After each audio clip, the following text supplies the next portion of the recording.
বিজেপির আসন সংখ্যা 190-94 ঘুরে বেড়াচ্ছে, ফলে 2/3 সংখ্যাগরিষ্ঠতা হয়ে যেতে পারে। আর দ্বিতীয়, আপনি বারবার বুদ্ধিজীবীদের কথা বলছেন, প্রার্থী হননি কেন? আমার কিন্তু মাথায় আসছে সুদীপ্ত বাবু বা পঙ্কজ বাবু কি বুদ্ধিজীবী বলে এবার বিজেপির হয়ে ভোটে লড়াই করলেন না? এই প্রশ্নও কিন্তু আসবে। অর্থাৎ বুদ্ধিজীবী অনেকেই হয়েছেন, বিজেপির স্বপন দাশগুপ্ত অসম্ভব নাম করা বুদ্ধিজীবী, তারাও প্রার্থী হয়েছেন। আমি এটা মজা করে বললাম। আমার বক্তব্য হচ্ছে বিজেপি তার মতো করে প্রার্থী করেছে। বিজেপির যেটা বড় দায়িত্ব থাকবে সেটা হচ্ছে তৃণমূলের শুধু কবি নয়, কবি, সাহিত্যিক, বুদ্ধিজীবী, প্লেয়ার, IAS, IPS, এদের সকলকে কি আবার আপনারা নেবেন? একদম পঙ্কজ, স্ট্রেট প্রশ্ন না। বিষয়টা হচ্ছে এখন তো সরকার গঠন, বোঝাই যাচ্ছে যে কে বলছে স্লো করে, ইলেকশন কমিশন নাকি নব স্লো করে দিয়েছে, এরকম তত্ত্ব খারাপ করা হচ্ছে। সুদীপ বলছে, সুদীপ একটু অভিযোগটা শুনে নি। মমতা বন্দ্যোপাধ্যায় বলেছেন, অন এয়ার বলেছেন, আছে কি এই মুহূর্তে? আমি দ্রুত একবার মমতা বন্দ্যোপাধ্যায় কি বলেছেন একবার দেখে নি। সবাইকে নমস্কার জানিয়ে বলছি, প্লিজ দয়া করে কেউ কাউন্টিং এজেন্টরা এবং প্রার্থী ক্যান্ডিডেটরা তারা ভোটিং এলাকা ছেড়ে আসবেন না। স্ট্রং রুমে যেখানে কাউন্টিং হচ্ছে, মানে সেন্টারে, সেখান ছেড়ে কেউ আসবেন না। এটা বিজেপির প্ল্যান। প্রথম 2-3 রাউন্ডে আমি কালকে থেকেই বলছি যে ওদেরগুলো আগে দেখাবে, আমাদেরগুলো পরে দেখাবে। এবং অনেক জায়গায় 2-3 রাউন্ড কাউন্টিং করার পরে প্রায় 100টা জায়গায় কাউন্টিং বন্ধ করে রেখে দিয়েছে। এবং কল্যাণীতে ধরা পড়েছে 7টা মেশিন, যেখানে কোনো মিল নেই। এটা টোটাল ফোর্সফুলি সেন্ট্রাল ফোর্সকে দিয়ে চারিদিকে তৃণমূল কংগ্রেসের উপর অত্যাচার করছে, অফিস ভাঙছে, জোর করে দখল করছে। SIR নামে আপনারা দেখেছেন ভোট লুট করেছে যাতে যে সিটগুলো জিততে পারে। কিন্তু এখনো এমন 70টা সিট আছে, 100টা সিট আছে যেগুলো আমরা এগিয়ে আছি, সেগুলো বলছে না। টোটালটাই মিথ্যে নিউজ খাওয়াচ্ছে। আগে DICও এই খবরগুলো দিত, কিন্তু তাকে কালকে চেঞ্জ করে দেওয়া হয়েছে। টোটালটা ইলেকশন কমিশন নিজের ইচ্ছে মতো খেলছে, এবং সাথে কেন্দ্রীয় বাহিনীকে নিয়ে। এবং আমাদের পুলিশরা টোটাল মাথা নত করে কেন্দ্রীয় বাহিনীর আন্ডারে কাজ করছে। সুতরাং আমি আমাদের কাউন্টিং এজেন্টদের, আমাদের সমস্ত পার্টির কর্মীদের বলবো, অত মন খারাপ করার কারণ নেই। আমি বলেছিলাম সূর্যাস্ত পরে আপনারা জিতবেন। 3 রাউন্ড 4 রাউন্ড কাউন্ট হলেও এটা 14 রাউন্ড থেকে 18 রাউন্ড কাউন্ট হয়, তখন আপনারা জিতবেন। Wait and see, watch. আমরা সবাই আপনাদের সাথে আছি, আপনারা কেউ ভয় পাবেন না, নিশ্চিন্তে থাকুন। আমরা বাঘের বাচ্চার মতো লড়াই করে যাবো। আমি একটা কথা বলি যে আমার মনে হয় যে আমি কোনো জামাত অথবা পাকিস্তান পিপুলস পার্টির কোনো প্রতিনিধি বা নেত্রী এ কথা বলছে কিনা আমি জানি না, কিন্তু এটা বলবো যে আমি এখনো পর্যন্ত উনি আমাদের মুখ্যমন্ত্রী সত্যি কথা বলুন। সত্যি বললে, সত্যটা এমন যে সত্য যে কঠিন, কঠিনের ভালোবাসছিলাম, একটু কঠিন হলেও সত্যকে ভালোবাসুন।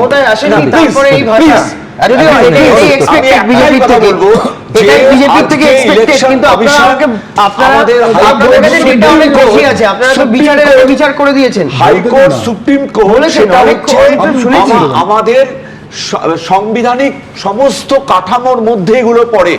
তাকে যদি আমি শ্রদ্ধা না জানাই, তার প্রতি যদি আমি অশ্রদ্ধা জানাই, অবিশ্বাস জ্ঞাপন করি, তাহলে আমি ভারতের নাগরিক কিনা এটাই প্রশ্ন হবে। আমি আপনাদের বলছি, দক্ষিণ 24 পরগনা এতগুলো আসন, সবকটা আসনের ট্রেন্ড কেন এখানে আসছে না? কেন দেখানো হচ্ছে না? মুর্শিদাবাদে এতগুলো আসন, কেন 22টার মধ্যে শুধু 9টা দেখানো হচ্ছে, বাকিগুলো কেন দেখানো হচ্ছে না? কারণ বাকিগুলো তৃণমূল জিতছে, তাই চিরকাল তাই হবে, তাই এই সমস্ত হতে হতে 4:30-5টা বাজে চিরকাল। আপনি আমাকে বলুন, উইথ হাম্বেল রিগার্ডস, আমি আপনাদের বলছি যেটা দেখলাম। আপনি বললেন যে তৃণাঙ্কুর ভট্টাচার্য কারোর উপরে আক্রমণ করেছেন। আপনার প্রতিনিধি ওখানে দাঁড়িয়ে ছবি দেখালেন, সুবোধ অধিকারী, তিনি তৃণমূলের প্রার্থী, তিনি আক্রান্ত হয়েছেন। তৃণাঙ্কুর ভট্টাচার্য, তিনি প্রার্থী তৃণমূল কংগ্রেসের, তিনি আক্রান্ত হয়েছেন। আপনাদের তরফ থেকে ভুল গেছে। না ভুল কেন? ইনিশিয়াল অভিযোগ ছিল এবং তারপরে ছবি কথা বলছে, ছবি দেখাচ্ছে যে কিভাবে লুটতরাজ চলছে, সিআরপিএফ কে দাঁড় করিয়ে লুটতরাজ চলছে। এবং যে লুটতরাজ, তুমি 190 কে লুটতরাজ করে বিজেপি না পাড়ায় বলো না, কিন্তু কত কাউন্টিং হয়েছে, কত রাউন্ড কাউন্টিং হয়েছে আপনি আমাকে বলুন না। আমার থেকে বেশি ইনফরমেশন তো আপনার কাছে আছে। কত রাউন্ড কাউন্টিং হয়েছে? না কত রাউন্ড বাকি তো আছেই, বাকি আছে তো। এসআইআর এর মাধ্যমে এক একটা আসনে কত করে নাম বাদ গেছে, আবার এসআইআর চলে গেলে 30,000 করে নাম বাদ গেছে। যেখানে তৃণমূল কংগ্রেস জয়ের মানচিত্রে এসআইআর কে নির্বাচনের সবথেকে বড় ইস্যু করেছো, চুনকালি পড়েছে এখন আমরা বলছি, 95 the 100 ছুঁতে game is পারোনি not yet over. The game এখনো is not yet over. ও game is The game is not yet over. এবার কি করবে খেলা এবার খেলার কি আর খেলা হবে না। হিংস্রতা দেখবো না, একদম হিংস্র তাহলে মানুষ যে রায় দিয়েছেন সেটা দেখবেন। মানুষের রায় কত করে বলছো, কত মানুষের round রায় করে গণনা বলছো, হয়েছে, খেলা আপনি হবে বলুন না। হয়নি? কত রাউন্ড গণনা হয়েছে? না সেই দিক থেকে তুমি যদি আপনি বলুন কত যে round খেলা গণনা বাকি হয়েছে? আছে আমার মানতে আমি আপত্তি নেই একদম সেই সেন্সে আপনি আমি একদম এই ব্যাপারেই বলছি খেলা আমি। নয়, this is not a game. Exactly এটা একটা রাজ্যের এতগুলো মানুষের আচ্ছা সমিতা তুমি বলো আমরা কোথায় এখানে জয়ী ঘোষণা হয়েছে না, প্রত্যেকটা কোথাও বলা হয়নি।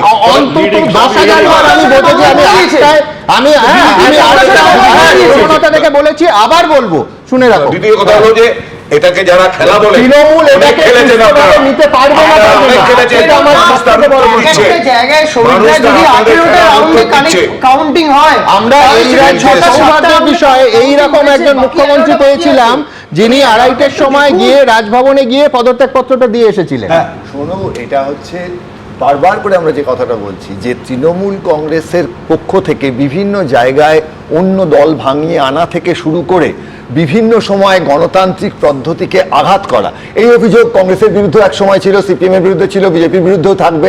কিন্তু তৃণমূল কংগ্রেস বারবার করেছে এবং আমাদের যে পাবলিক ডোমেইনে আলোচনা হওয়া সত্ত্বেও তারা জোর গলায় করেছে এবং তারা গণতন্ত্রকে কোনো সময়, অন্য আরো অনেকে হয়তো গণতন্ত্রকে পাত্তা দেয়নি, তৃণমূল কংগ্রেসও দেয়নি। ফলে আজকের দিনে দাঁড়িয়ে আরে এত কিছু করে ফলতায় ভোট কিভাবে এবং হয়েছে এবং শুনুন যেটা বলার সেটা হচ্ছে আজকে এটা একটু শেষ করতে হবে। যাবে না, এই যে ফলতা ট্রেনটা করা আছে, যাওয়া যায় না। এই ট্রেনটা দেখে তো তৃণমূল কংগ্রেসের স্বীকার করা উচিত যে হ্যাঁ এই ট্রেনটা আমাদের ফল খুব খারাপ হচ্ছে, ও হয়তো যদি উল্টে যায় তারা জিতবেন। কিন্তু এই ট্রেনটা দেখে তৃণমূল কংগ্রেসের বিরুদ্ধে পশ্চিমবঙ্গের মানুষ যে রায় দিয়েছে, এই জায়গাটা তৃণমূল কংগ্রেস যদি আজকেও স্বীকার না করতে পারে, এটা তো ওই ঝালদার মিউনিসিপ্যালিটি না, তাই না, একদম। যে আবার উল্টে দিলাম। এটা তো পশ্চিমবঙ্গ রাজ্য এবং আশা করি বিজেপি কেন্দ্রীয় সরকার থেকে এখন এসে তৃণমূলকে আবার ক্ষমতায় বসিয়ে দেবে না। আচ্ছা, আমি সবথেকে বড় কথা, আমি সুদীপের সঙ্গে বা সবার সঙ্গে একমত, যেটা হচ্ছে যে 15 বছর মানুষের রায় তৃণমূল ক্ষমতায় ছিল। এখন প্রবণতা যেদিকে খুব কোনো ঝুঁকি না নিয়ে বলা যায় তৃণমূল ক্ষমতা থেকে সরছে, এটা বলা কোনো অপরাধ নয়। এটা ফ্যাসিস্ট শাসন চলছে না। মমতা বন্দ্যোপাধ্যায় সিংহাসন থেকে সরতে হবে কিনা সেটা একেবারে নিশ্চিতভাবে পরে বলা যাবে, কিন্তু এই প্রবণতা করে আবার গলাবাজি করার জায়গা থাকে নাকি? খেলা হবে, খেলা তো মানুষ খেলেছেন। এই যে বিশ্বনাথ বললেন না মধ্যবিত্ত উচ্চমন্ত্রী, আমি অ্যাড করবো, সেটা হচ্ছে আমি তো মুর্শিদাবাদ গিয়েছিলাম, ভগবানগোলা, জঙ্গিপুর, জলঙ্গি, আমার জেলা, মুসলিম অধ্যুষিত জেলা।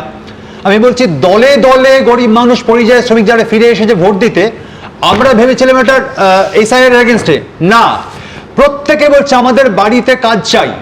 আমরা পরিবার রেখে, বাচ্চা রেখে, বউ রেখে, বাবা মাকে রেখে, কেউ কেরালা, কেউ ব্যাঙ্গালোরে বসে আছে। আমাদের রাজ্যে কেন কাজ নেই?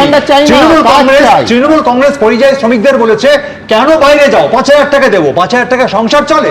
এই ক্ষোভ মানুষের মধ্যে আছে, মুসলিমদের মধ্যে আছে, হিন্দুদের মধ্যে আছে।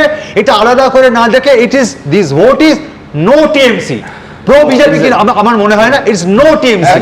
যদি বার্তা দিয়ে থাকেন তাহলে এই বার্তা তো পরিষ্কার হয়ে গেছে, তারপরে কেন প্রার্থীদের উপর হামলা হচ্ছে? শুনতে আমার ভালো লাগছে সুদীপ, কিন্তু এই বোধটা তৃণমূল কংগ্রেস তাহলে আপনি বলছেন সুদীপ না না না না একদম বলছি না, আমি বলছি যে হুমকি তৃণমূল কংগ্রেস দিয়েছে। এবিপি আনন্দ, এগিয়ে থাকে, এগিয়ে রাখে।